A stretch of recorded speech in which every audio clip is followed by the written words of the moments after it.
سلام به رفقای گلم. امروز اومدیم شوتایم ارلینگ هالند رو بزنیم که واقعا بهترین کارت شوتایم ارلینگ هالند در حال حاضر همینه، فقط با 100 تا کوین.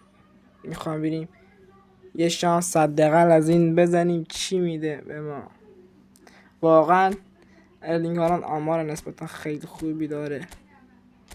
اینم از رودری هم خیلی خوبه. رودری اوورلارش 101، ارلینگ هالند اوورلارش 102. واقعا عالیه.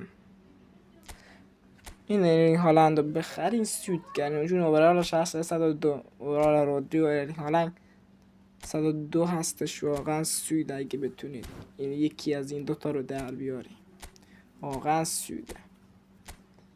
چک کنیم این کنامی گول میخوره یا نه. بی پدر گول نمیخوره کنامی، خیلی سمج کسکش.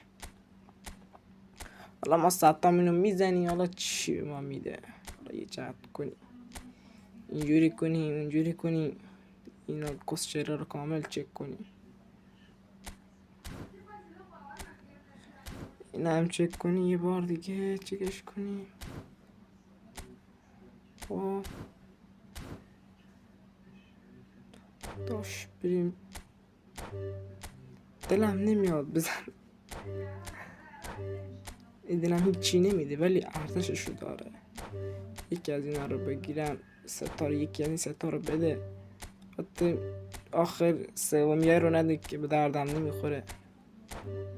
یا رودری بده یا هالند، خیلی خوبه دیگه. میزنم دیگه، یک کسچرشو چک کنم. خب اینم از این. بزنم داش بریم.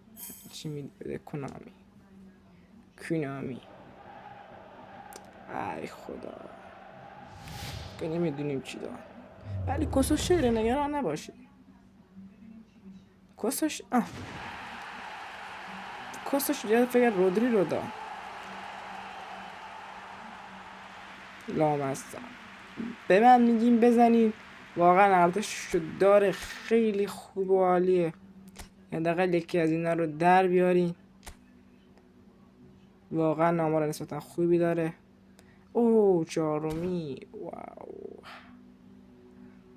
ما آخر ما از کرگی دم نداشت. خب رفقا، تا ویدیو بعدی خدا نگهدار. راستی یادت نره چنل رو ساب کنی، چون من به حمایت شما واقعا نیاز دارم. خداحافظ.